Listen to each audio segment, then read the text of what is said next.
Voilà, on reprend. Donc, on arrive sur la rubrique 2, les données PMSI.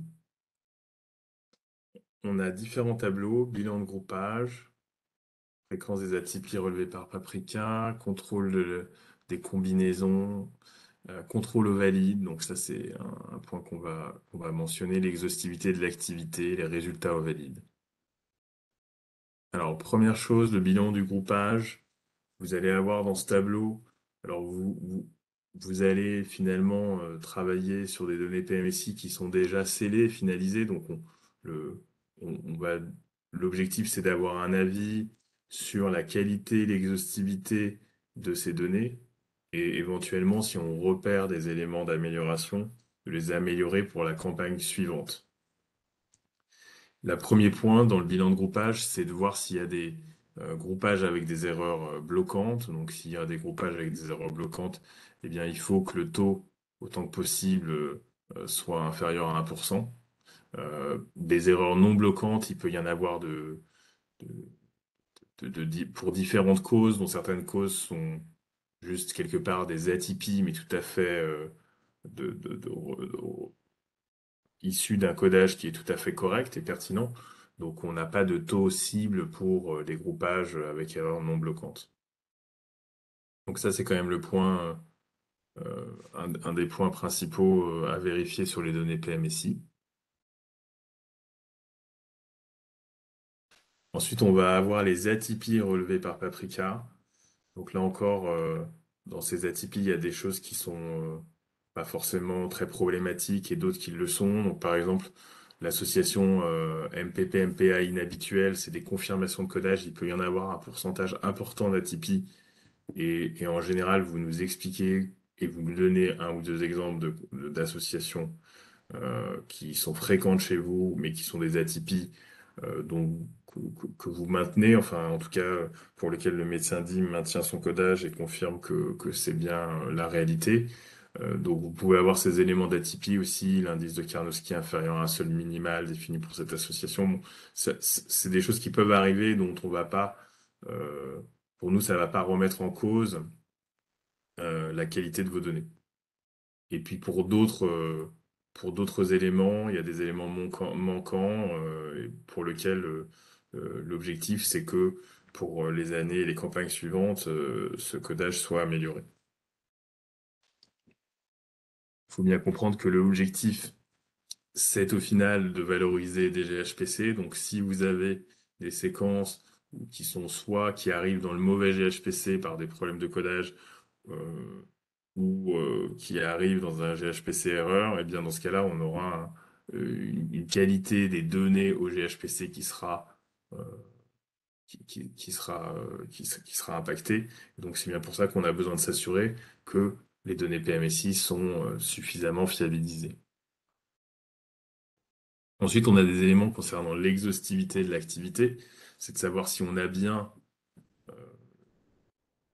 dans le PMSI l'intégralité de l'activité qui a eu lieu dans l'année écoulée. Donc là, effectivement, la comparaison d'une année sur l'autre va pouvoir aider. Euh, 2021, il y a eu des évolutions très variables entre les établissements. Certains ont eu des très grosses croissances, d'autres ont eu des évolutions avec des baisses assez importantes. On a aussi, on se compare aussi à l'année 2020, qui a aussi, elle, été assez atypique pour les établissements d'HAD, et un peu pour tous les établissements en réalité. Donc, ce qui fait que nous aurons besoin quand même de de votre vision de l'évolution de l'activité, de l'explication de l'activité 2021 pour savoir si par rapport à 2020 et par rapport à l'activité habituelle, qu'est-ce qui a été particulièrement impactant, particulièrement euh, savoir si c'est un volume d'activité typique ou s'il y a certains éléments d'atypie. Donc en principe, lorsqu'on a fait le bilan préalable, on vous a déjà posé un certain nombre de questions sur ces éléments-là, mais il sera intéressant que vous fassiez parler un maximum ces données pour nous donner des explications sur l'évolution de l'activité, si elle a été davantage en EHPAD, ça a peut-être eu un impact sur la durée moyenne des séquences ou la durée moyenne des séjours. Voilà, donc il y a différents éléments que vous allez pouvoir apporter sur l'évolution de cette activité et pour nous nous donner des éléments qui expliquent l'exhaustivité de l'activité de la dernière année écoulée. Il y a un nouveau tableau qu'on a réalisé parce que lorsqu'on a supervisé la campagne l'année dernière des données 2020, on a eu beaucoup d'explications ou de justifications comme quoi les prises en charge en EHPAD, et on peut bien le comprendre et on le conçoit, en 2020 ont donné lieu parfois à des situations un peu atypiques, avec parfois euh, une difficulté à recueillir les charges au domicile en EHPAD et des situations un peu particulières liées au Covid. Donc ce qu'on a suggéré, ce qui a été fait comme nouveau tableau de contrôle, c'est de comprendre finalement combien on a de prise en charge en EHPAD en termes de séjour et de séquences, donc d'avoir une idée de quel est le taux de cette prise en charge EHPAD, et puis ensuite de rapporter ça par rapport au nombre de séjours ou de séquences sans charge au domicile, pour pouvoir comprendre si la prise en charge en EHPAD était éventuellement une source importante de séquences sans charge au domicile, qui sont des séquences pour lesquelles on vous demande des justifications. Et donc, effectivement, dans certains cas, euh, les établissements ont livré des dotations de matériel aux EHPAD et n'ont pas recueilli au domicile parce qu'on était dans une période de crise sanitaire où il fallait faire ça de façon assez urgente, avec quelque part un défaut de suivi de certaines charges au domicile. Dans d'autres cas, l'intervention, elle est surtout technique et il y a peu de charges au domicile, ou alors c'est fourni par l'EHPAD. Donc il y a des explications que vous nous avez données, et on n'avait pas vraiment de tableau pour pouvoir concrètement vérifier ou en tout cas quantifier quelle était la part des séjours en EHPAD parmi les séjours ou les séquences sans charge au domicile. Donc là, on va pouvoir avec ce tableau avoir ces éléments-là. Et puis, on verra que dans le tableau global sans charge au domicile 10.2a, eh bien, on a aussi le taux global sans charge au domicile. Donc, en comparant ces deux tableaux, on va pouvoir voir si finalement l'EHPAD impacte particulièrement le nombre de séquences sans charge au domicile.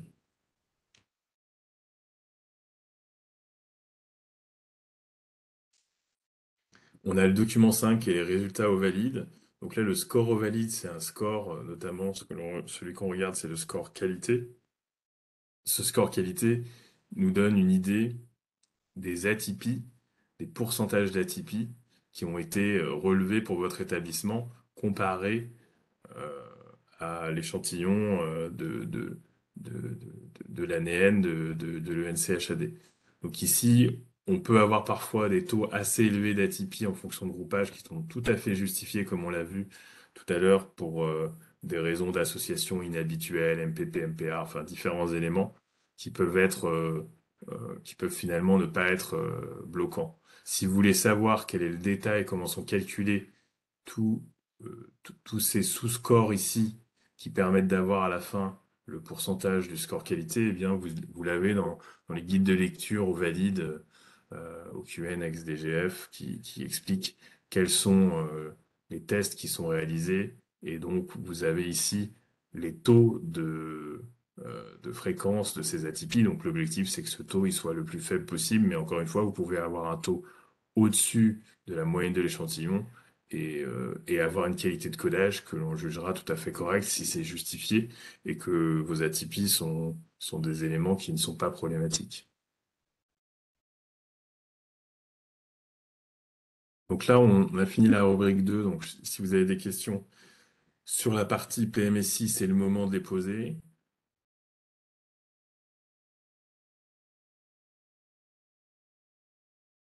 On va passer maintenant au recueil de séjour et au coût des sections. Donc, la première partie, vraiment, ça va être les tableaux 5 à 9 sur euh, le recueil au séjour, 5 à 10 même.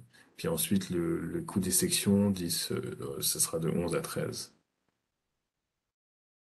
Cette question. Donc là, le tableau 5, c'est les charges suivies au domicile du patient, notamment ce qui est matériel de location. Et puis, on va avoir après des choses qui se répètent pour le matériel acheté ou en crédit bail. Alors, montrer le 5.1 sur les charges suivies au domicile par rapport aux répartitions des dates fournies par type de matériel loué. Donc, ce dont on a besoin dans les fichiers ARMIS, c'est d'avoir des dates de début et de fin de location qui nous permettent d'affecter le coût de ce matériel loué sur la bonne séquence. Donc c'est toujours la même chose, ce que je vous expliquais tout à l'heure. L'objectif, c'est d'affecter ce coût sur la bonne séquence pour avoir le coût au GHPC qui soit le plus fiable possible. Parce que si on n'a pas de date, ça va être lissé sur l'ensemble du séjour et donc sur plusieurs séquences. Et donc ça va être moins précis par rapport au coût réel d'un GHPC d'une séquence spécifique. Donc là, on s'attend, et vous êtes beaucoup à arriver à avoir 100% sur ces éléments de matériel loué. Euh, donc ça, c'est ce à quoi on s'attend.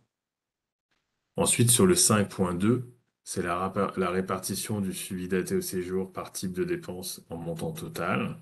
Donc là, ici, l'idée, c'est de voir la répartition, enfin, l'éventail, on va dire, des coûts, du coût total du matériel loué entre le minimum, le maximum, la moyenne et la médiane. Donc là, ici, ça nous permet de voir par rapport au montant que vous avez indiqué dans Aramis, si on a des montants qui sont cohérents.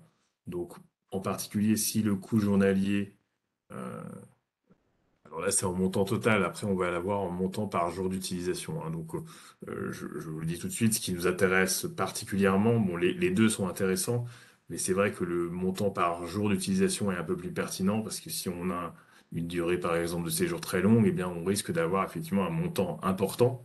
On va s'en étonner, alors que lorsqu'on le rapporte à la journée, ça nous paraîtra quelque chose de tout à fait cohérent.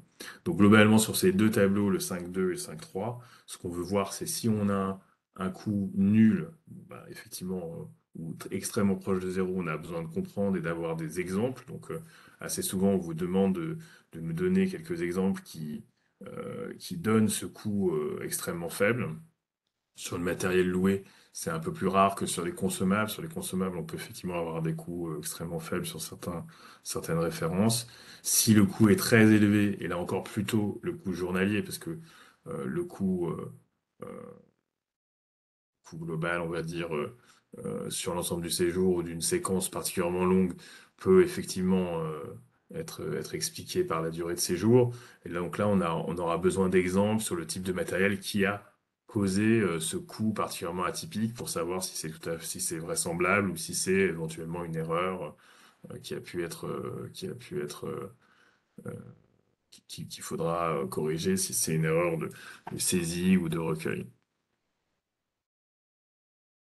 Donc on s'attend aussi à des coûts moyens de matériel traceur un peu plus élevés que les non-traceurs. Bon, donc là, c'est quand on regarde la moyenne euh, que l'on peut éventuellement avoir ce jugement. Donc c'est des éléments assez globaux, hein. C'est vrai qu'on ne rentre pas dans le détail de chaque ligne, mais qui nous permettent d'appréhender et notamment de repérer s'il y a des problèmes de saisie ou de recueil. Donc on a le même tableau, je vous le disais, par montant, par jour d'utilisation. Donc là, c'est vrai que ça nous donne quand même quelque chose qui est euh, un peu plus précis à analyser. Donc ensuite, on va retrouver ces éléments. Maintenant on a vu donc là matériel loué et on a la même série de tableaux que je vous ai pas montré, mais pour le matériel acheté sur les amortissements ou le crédit bail. Là, on va ensuite passer au tableau 7, c'est les charges suivies au domicile, cette fois pour les consommables, les spécialités, la sous-traitance. Donc on va retrouver des éléments et des tableaux relativement proches. Donc on va avoir la répartition en dépenses par jour couvert par la livraison ou la dotation, donc de consommables ou de spécialités pharmaceutiques ou de sous-traitance. Donc l'idée, c'est de comprendre quel est le coût. Alors là encore, si on a un coût nul, bon, ça pose question de savoir si réellement c'est nul ou alors est-ce que vraiment c'est extrêmement faible divisé par éventuellement un nombre de jours couverts par la livraison qui est important. Donc là, ça demande quand même une vérification. Et si le coût a été extrêmement élevé, là encore, on vous demande de le vérifier. On peut avoir, dans certains cas, on a eu des exemples d'erreurs d'unités dispensations ou des erreurs qui ont conduit à affecter des montants extrêmement élevés qui finalement ont pu être corrigés en revenant au séjour et en retrouvant euh, que finalement on avait affecté des éléments qui n'étaient pas le reflet de la réalité. Donc si le coût est nul ou si le coût est extrêmement élevé, on a besoin d'exemples et on a besoin que vous vérifiez vous aussi en termes d'autocontrôle pour vous assurer que c'est bien le reflet de la réalité. Donc, parfois, on a le minimum qui s'affiche, qui est à 0,0, mais en fait, quand on va dans le tableau de contrôle, on voit qu'il y a des décimales après, et qu'en fait, c'est des montants assez faibles répartis sur des durées liées de livraison qui peuvent être un petit peu longs et qui effectivement sont réels. Donc, malgré tout, ça mérite d'être vérifié. Ensuite, on a la notion de nombre de jours couverts par la livraison. Donc l'idée, c'est de savoir finalement euh, combien sur chaque ligne d'Aramis vous allez mentionner cet élément-là, et ça permet de voir comment vous êtes organisé en termes de livraison de ces différentes dotations de consommables, de spécialités pharmaceutiques. Donc effectivement, on retrouve assez souvent un nombre de jours couverts par la livraison de 7 jours, mais parfois on va retrouver aussi d'autres lignes de un jour, par exemple, pour des éléments vraiment spécifiques ou des livraisons d'urgence ou de dépannage. Donc là, nous, on aura besoin que vous nous expliquiez euh, comment fonctionne justement la livraison de ces différentes dotations pour s'assurer que ce que vous avez transcrit dans, dans Aramis, c'est bien le reflet de la réalité.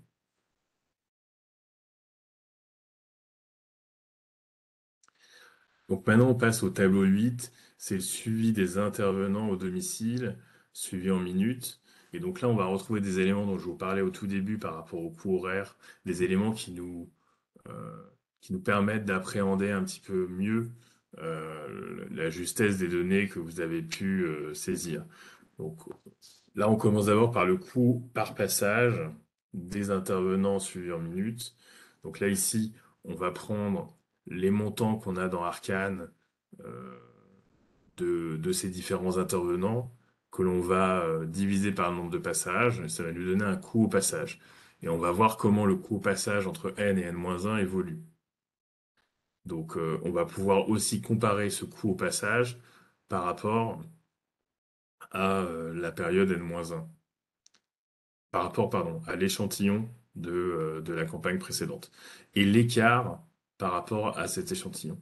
Donc là, ici, sur l'aide-soignant salarié, le coût au passage a augmenté en passant de 17,50 € à 24,30 €, donc il a augmenté de 39%. Le coût moyen de l'ENC de la campagne précédente était de 18,7, donc on voit que effectivement il est 30% au-dessus du coût moyen. Donc là, on a besoin d'avoir des explications pour comprendre pourquoi ce coût par passage est plus élevé. Si par exemple les durées de passage moyens sont plus importants, bah, effectivement, on va avoir un coût par passage plus important. Ça pourrait être une explication, et dans ce cas-là, l'idée c'est de comprendre est-ce que c'est parce que les patients ont été plus lourds quelles sont les explications qui peuvent justifier une différence de coût par passage?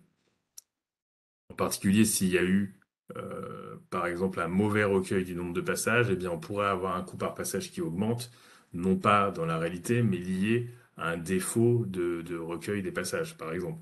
Donc ça, cet élément, effectivement, euh, pour nous, il est important d'avoir une explication qui nous permet de comprendre pourquoi ce coût par passage augmente. Si le coût du personnel lui-même a augmenté, que on a augmenté le personnel ou que on a eu des coûts plus importants, eh bien effectivement le coût par passage va également augmenter. Donc vous verrez en jaune lorsque le coût par passage s'écarte de plus de 50% du coût moyen de l'échantillon N-1, ou si le coût par passage a une évolution de plus de 30% par rapport à N-1. Donc ça, c'est les éléments où on aura besoin de comprendre quelles sont quelles sont les causes de cette augmentation ou de cet écart par rapport au coût moyen de l'échantillon. Donc, évidemment, c'est le nombre de passages qu'il faut vérifier. Euh, on a différents autres tableaux qui permettent de le vérifier. Est-ce qu'on est cohérent par rapport au nombre de passages Aramis? Est-ce qu'on est exhaustif dans le recueil Aramis et dans le taux de suivi dont on a parlé tout à l'heure? On verra qu'on peut aussi raccrocher ça au coût horaire, hein, donc on va le voir sur le tableau d'après. Euh, si si le coût horaire est cohérent, mais que le coût passage ne l'est pas, alors soit on pourrait avoir des lignes Aramis qui correspondent pas à un seul passage, mais à plusieurs passages, soit on a par exemple une durée de passage qui a particulièrement augmenté. Bon, jusqu'à une certaine proportion. Si tous les passages en moyenne ont augmenté de 39% sur un grand nombre de passages, ça paraîtra probablement euh, un petit peu étonnant. Par contre, ça peut se produire sur des intervenants qui ont un faible nombre de passages. C'est pour ça que ici, il faut aussi avoir en tête dans la colonne nombre de passages que lorsqu'on a peut-être qu'une centaine ou même peut-être parfois qu'un millier de nombre de passages, si l'intervenant a changé et n'a pas le même salaire ou pour plein de raisons, quand il y a un petit nombre de passages, on peut effectivement avoir des évolutions importantes euh, qui, euh, qui peuvent être justifiées et sur lesquelles on aura plus de facilité à accepter des explications, je dirais, plus succinctes, alors que sur les grandes masses, à la fois de nombre de passages et de montant arcane, eh bien, ces évolutions, on les regardera d'autant plus, de façon d'autant plus précise. Ici, vous pouvez aussi avoir à vérifier sur les charges de personnel la ventilation entre la section donc liée aux soins, domicile, transport et BCMSS, puisqu'effectivement, ça peut avoir aussi un impact sur le coût par passage si vous avez transféré une partie des charges sur BCMSS une année ou l'autre plus importante que sur une année que sur l'autre, eh bien, vous allez avoir un coût par passage qui va s'en ressentir plus important puisque c'est que la partie dédiée aux soins qui va être utilisée ici pour calculer le coût au passage.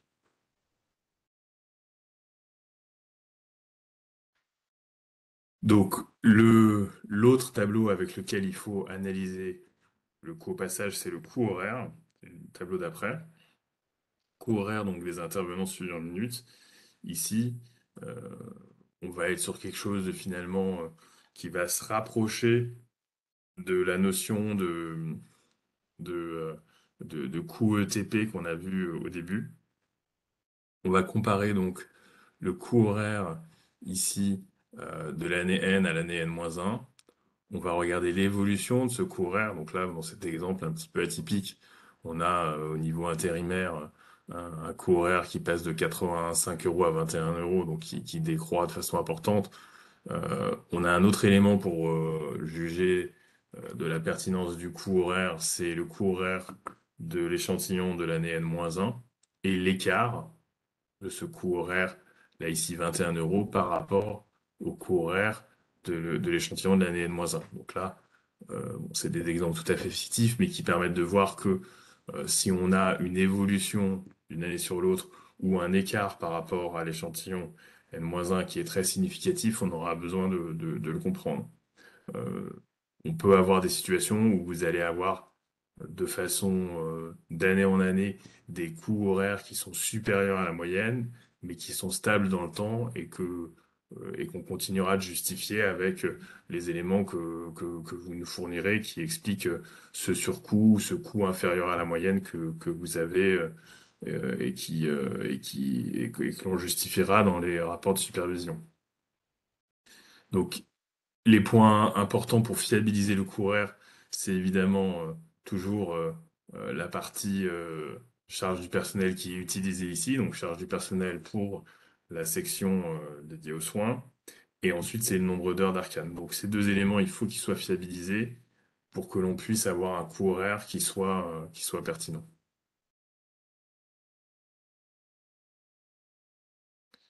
Donc ici, ces ratios, pour pouvoir les calculer, ils viennent des onglets d'Arcane, hein. Donc vous avez ici le coût horaire, il va chercher dans l'onglet 1DA d'Arcane le nombre de minutes ou le nombre de passages pour que ce soit le coût horaire, le coût par passage. Et puis ensuite, euh, ce que je vous disais, c'est que le montant de charge de personnel qui est utilisé pour calculer ces ratios de coût horaire au coût par passage, c'est le montant de la section intervenant de l'intervenant en question. Et donc on voit que bah, on a aussi à côté le coût, la partie transport là qu'on n'a pas pris en compte, et on a aussi la partie éventuellement de temps de coordination BCMSS qui là n'est pas pris en compte dans ce coût. Donc ça nous permet quand même, on est bien cohérent entre les charges que l'on prend et T d'œuvre par lesquelles on divise pour obtenir ce coût horaire, ce coût par passage, mais on voit bien qu'on peut avoir un impact en fonction de la façon dont on a ventilé le coût global de cette catégorie de personnel entre ces trois différentes sections de Arcane. Alors j'ai une question, quel horaire utilise-t-on pour des salariés en forfait jour? Alors, à ma connaissance, dans les tableaux de contrôle, on utilise pour tout le monde 1607 heures par ETP. Euh, Oui, tout à fait, c'est ça. je ne sais pas si vous avez une question, si vous voulez préciser votre question ou s'il y avait un autre.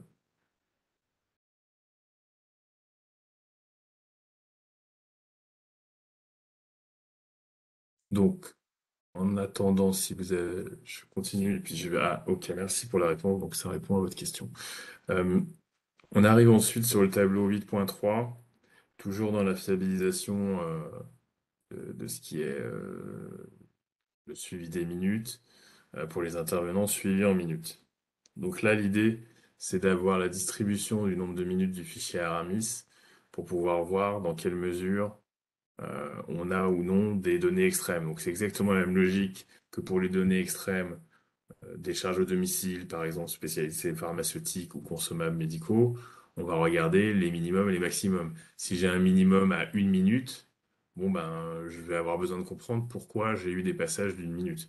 Donc parfois vous expliquez, la personne ne répond pas, mais pour pouvoir noter ce rendez-vous, on marque quand même 1 minute, elle est absente. Bon. Donc on peut avoir des explications, mais il va falloir nous les fournir pour pouvoir savoir si ces minimums ou maximum de temps sont cohérents par rapport au recueil Aramis du suivi en minutes.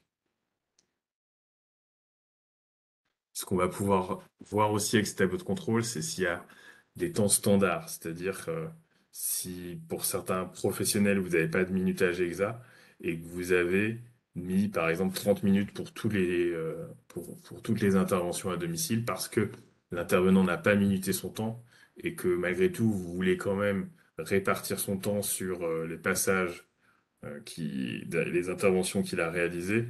Ça peut arriver parfois, ça arrive dans certains de vos établissements, là encore sur des intervenants qui ont une faible, en général, quote-part de temps, mais malgré tout, c'est pas conforme à la méthodologie. Donc autant nous le dire dès le début, ça veut pas dire qu'on ne va pas intégrer vos données, ça veut dire euh, on va le constater comme vous dans ces tableaux, euh, mais on aura l'explication, et ensuite on notera dans le rapport de supervision, ça sera discuté en revue interne de validation pour savoir quel est l'impact. Ben, l'impact, il est juste que l'on ne va pas affecter le juste temps si l'intervenant particulier a passé plus de temps sur certains patients plus lourds. Eh bien, on devrait affecter plus de temps sur ces GHPC-là, et là, on va lisser sur l'ensemble des interventions. Donc, c'est cette analyse-là qui sera faite pour savoir dans quelle mesure on va intégrer vos données en fonction de cette euh, atypie, on va dire, ou ce, ce- ce défaut de recueil du temps réel d'intervention au domicile pour chaque patient. Euh, donc ça, c'est ce à quoi on peut aboutir avec ce type de tableau.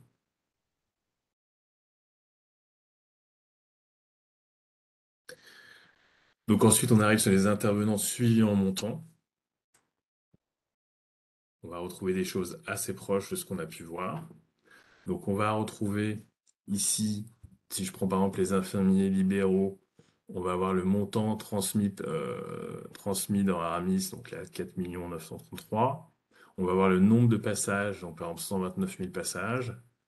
Le nombre de lignes intervenant à Aramis sans date, là encore, on peut essayer d'affecter le coût des intervenants suivant le montant spécifiquement à la bonne date pour impacter le bon coût le bon GHPC et le coût de ce GHPC.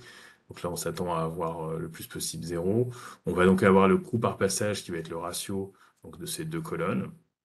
Ce coût par passage dans cet exemple fictif, il est de 38 euros.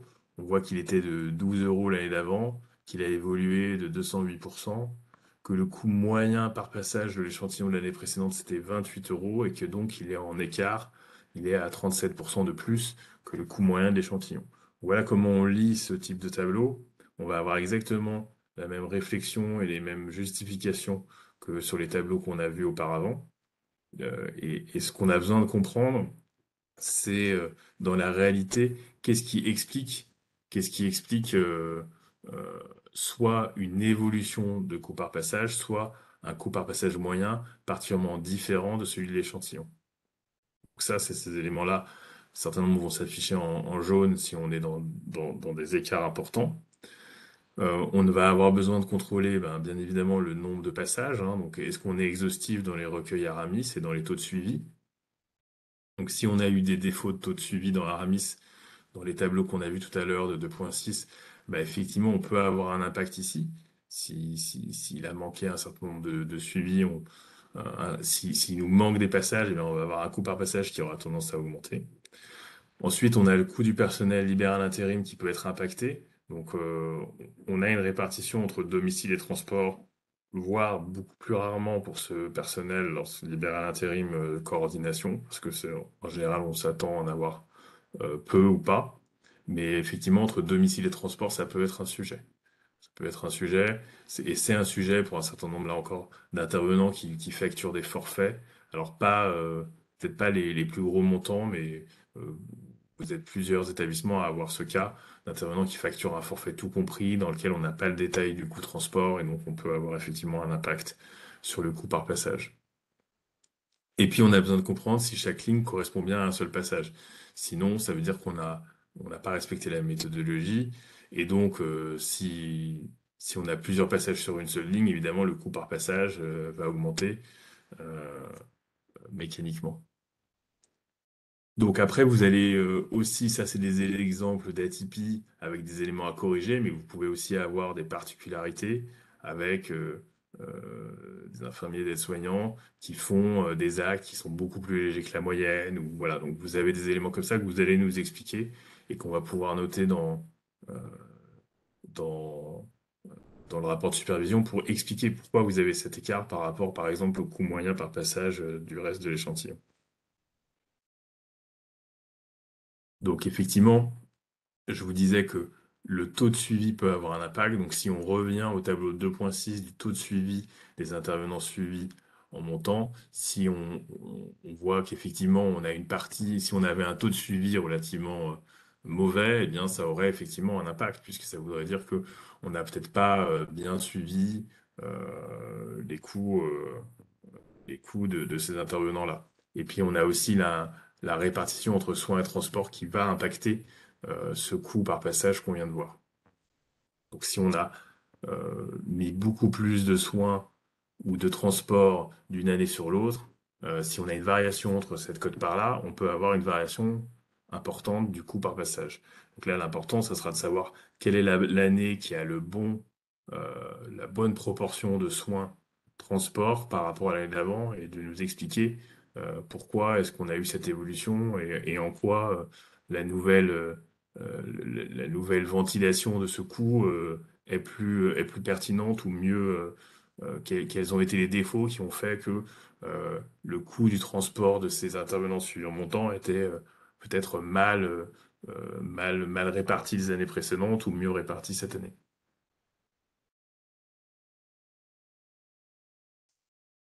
Répartition des dates des intervenants suivis en montant, c'est la même chose que tout à l'heure. On veut pouvoir avoir les bonnes dates pour les affecter aux bonnes séquences des patients.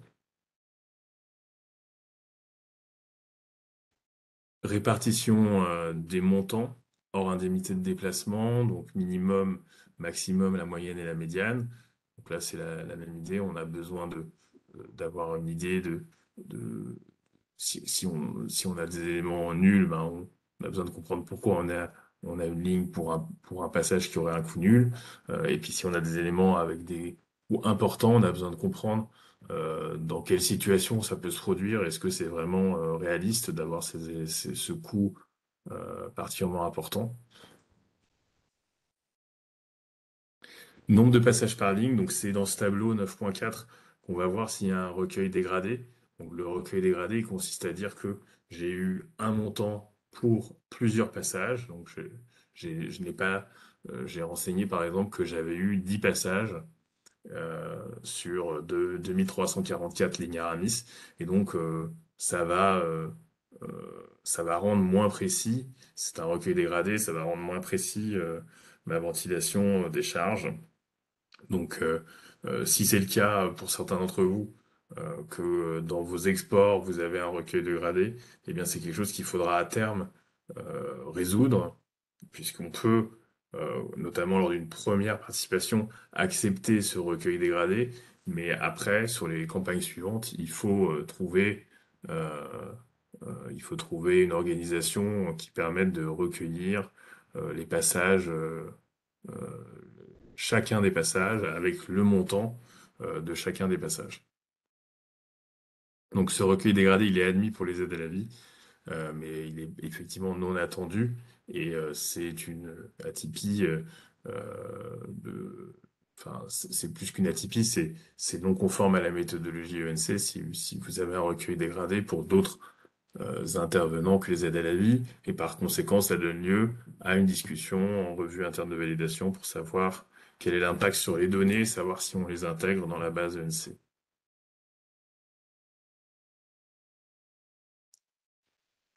Donc ensuite, on arrive sur les séjours ou séquences atypiques. Donc, si vous aviez des questions sur les éléments précédents, c'est le moment. Pas pour l'instant. Donc, on arrive maintenant sur une nouvelle thématique qui est les séjours et séquences atypiques. Donc, le premier élément, c'est sans passage d'intervenant. Donc, c'est vrai que ça peut paraître, si on a une séquence entière avec aucun passage d'intervenant, ça peut être quelque chose qu'on peut considérer d'atypique hein, en HAD. Euh, L'idée, c'est de savoir combien j'ai de passages, quel est le taux de ces passages et quelle est la durée moyenne de ces passages, enfin la durée moyenne de ces séquences ou de ces séjours sans passage d'intervenant. Donc, le taux de la charte qualité qui est attendu, c'est 90%. Là, en l'occurrence, ici, dans cet exemple fictif, si j'ai 26% des séjours sans passage intervenant, ça veut dire que j'ai donc le complémentaire, donc 100 moins 26, j'ai 74% de taux de séjour avec passage intervenant et je m'attends à en avoir 90%. Alors pour pouvoir comprendre finalement ces différents séjours, séquences sans passage d'intervenant, j'ai le tableau suivant qui nous permet de voir quels sont les GHPC concernés par ces séjours, séances sans passage d'intervenant. En particulier, si on a notamment traitement intraveineux, on peut comprendre qu'effectivement, ça peut, une fois que le traitement est administré, on peut avoir une période sans passage intervenant et ça peut être parfois sur 2, 3 jours. Donc ça peut être, c'est une atypie qui peut être expliquée et réaliste par rapport aux prises en charge. Donc c'est pour ça que pour pouvoir savoir si c'est plausible, on peut regarder les GHPC et c'est à vous de nous dire effectivement, par exemple, dans tel ou tel traitement ou dans tel ou tel type de prise en charge que l'on a, on va avoir des journées sans passage, mais par contre, ça concerne tel ou tel type de pathologie ou de prise en charge. Alors, si vous avez besoin, si dans ces GHPC, vous avez besoin de remonter au séjour pour pouvoir apporter justement ces justifications, on le verra lors de la seconde webconférence, il faut utiliser Visual ENC qui permet de remonter au séjour et qui va vous permettre de comprendre si finalement effectivement, il n'y a pas eu de passage d'intervenant, ou alors est-ce qu'il y a eu un passage d'intervenant, mais dans mes fichiers de recueil Aramis, eh bien, je n'ai pas eu, je ne l'ai pas bien recensé parce que j'ai pas reçu la facture, ou ça a été mal saisi, ou ma requête a eu un problème d'exhaustivité. Donc ensuite, on a un autre type, je dirais, opposé d'Atipi, qui a une séquence avec plus de 6 passages par jour pour au moins un intervenant. Donc là, on a une segmentation entre les moins de 60 en indice de Karnowski, donc qui sont les plus lourds, et les plus de 60 qui sont les plus légers, on va dire. Donc ça permet de se dire qu'effectivement, euh, pour les moins de 60, il est plus plausible d'avoir un gros nombre de passages par jour parce que c'est des patients beaucoup plus lourds qui peuvent le nécessiter. Donc ici, on va avoir le taux observé sur les séquences de moins de 60 en termes de Karnowski ou de plus de 60. Et puis, on va avoir là encore les différents types de GHPC concernés pour pouvoir voir si par rapport à cette prise en charge, ça semble euh, plausible d'avoir plus de 6 passages par jour pour au moins un intervenant.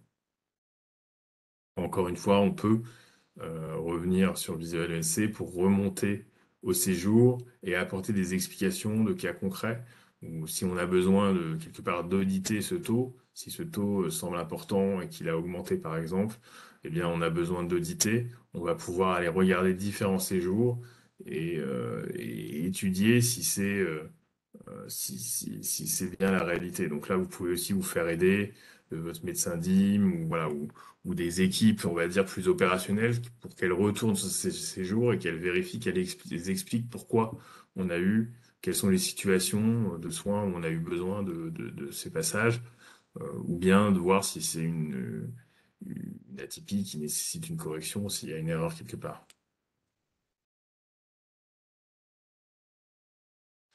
Ensuite, on a les journées avec plus de 6 heures de soins d'intervenants avec un suivi en minutes.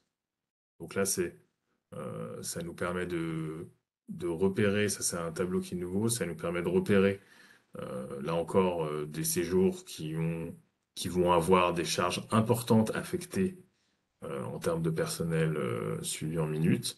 Et là aussi, elles sont segmentées en fonction de l'ICA. Donc pour les plus lourds, les moins de 60, on va avoir une idée du nombre moyen d'heures de soins par jour pour savoir un petit peu quelle est la moyenne sur l'ensemble des patients. Puis ensuite, on va avoir le nombre de journées avec plus de 6 heures, combien il y a eu de journées où on a eu plus de 6 heures de soins.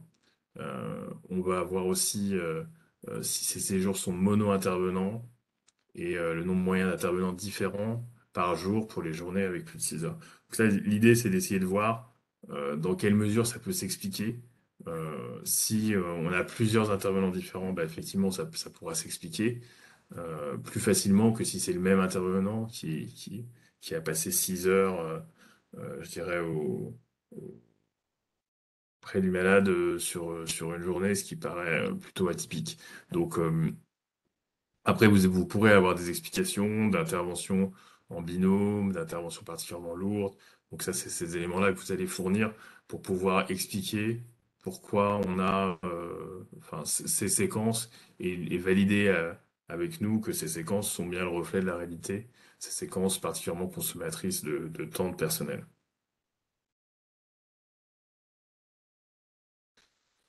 Ensuite, on arrive sur maintenant le contrôle des coûts des sections. Donc on est passé un peu plus vite sur les atypies, mais on aura d'autres tableaux en rubrique 4 qu'on verra à la prochaine webconférence qui permettent de bien comprendre, bien creuser les atypies sur les coûts des GHPC, donc qui quelque part recueillent ou en tout cas vont retranscrire les atypies qu'on aurait pu voir déjà sur les tableaux précédents.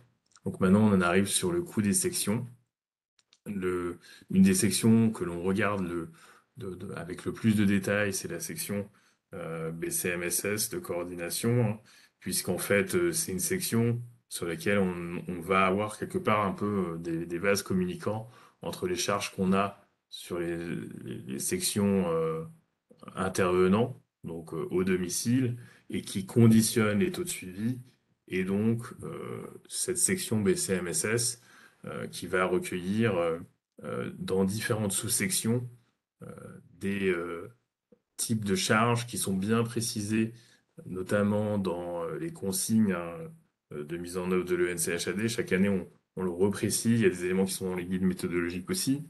Euh, on a des écarts relativement importants entre les établissements. On a des organisations qui sont différentes, donc qui peuvent expliquer ces écarts, mais on a encore des affectations qui sont pas homogènes entre les établissements. Donc nous, cette année, on veut vraiment repasser le message d'un certain nombre de consignes.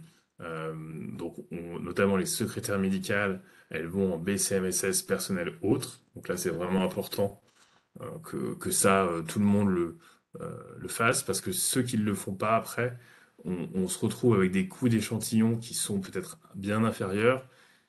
Ceux qui le font vont dire mais j'ai un coût personnel autre qui est bien plus élevé que les autres établissements, et donc on peut pas arriver à une comparaison qui est vraiment le juste reflet si on n'a pas cette rigueur de bien affecter euh, un certain nombre de personnels pour tous les établissements au même endroit.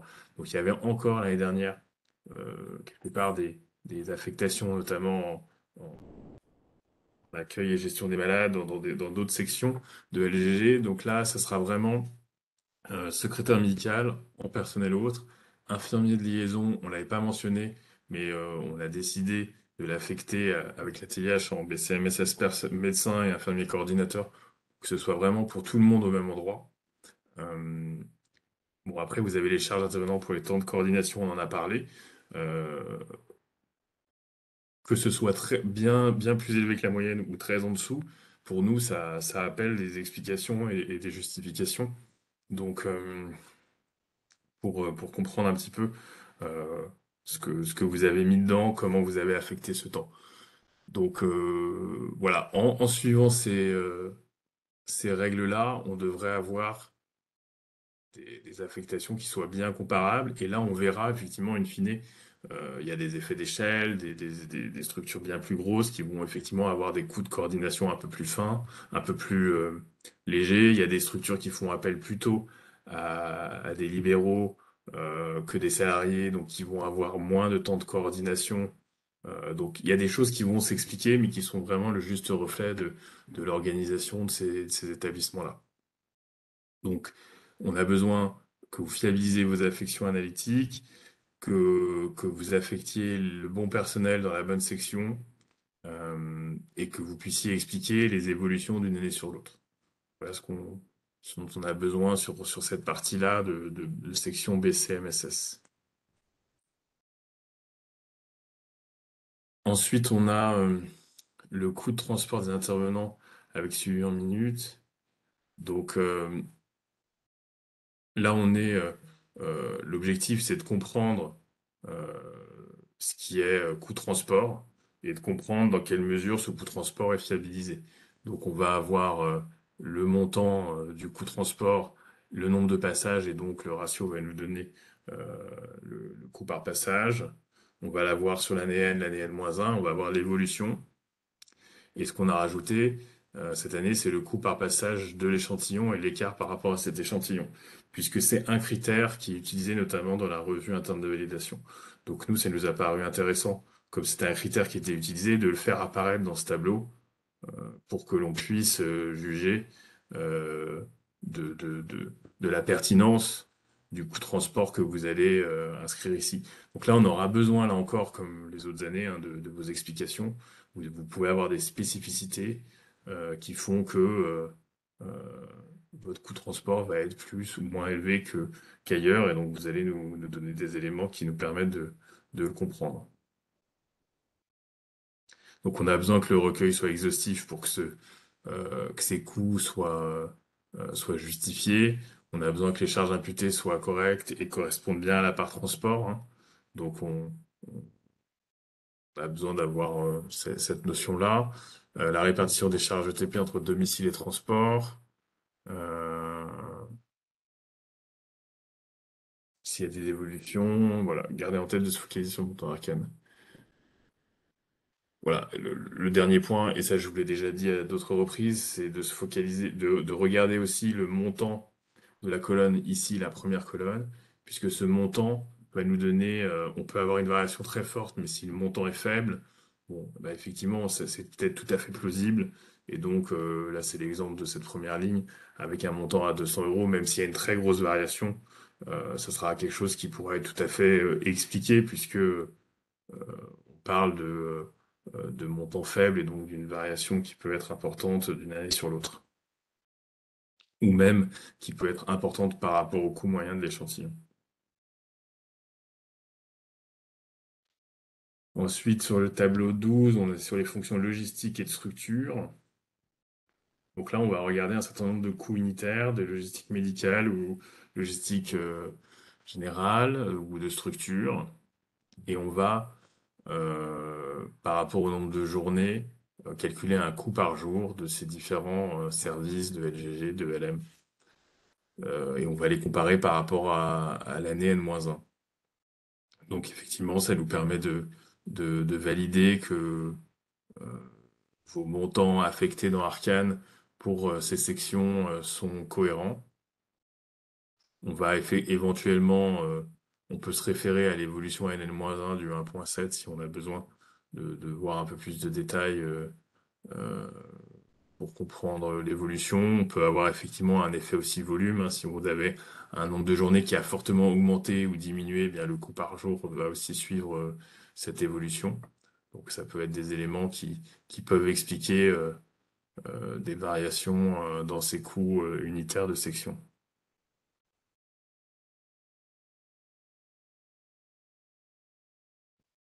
On arrive sur le tableau 13, les immobilisations. Donc ça, euh, vous allez retrouver la répartition sur les différentes sections de l'actif net, les amortissements, qui vont nous permettre après de, de valider. Il y a un certain nombre de contrôles qui apparaissent en couleur, donc s'il y a des éléments qui sont pas cohérents. Euh, donc ça, en principe, c'est relativement bien maîtrisé, donc on n'a pas plus insisté sur ce point-là.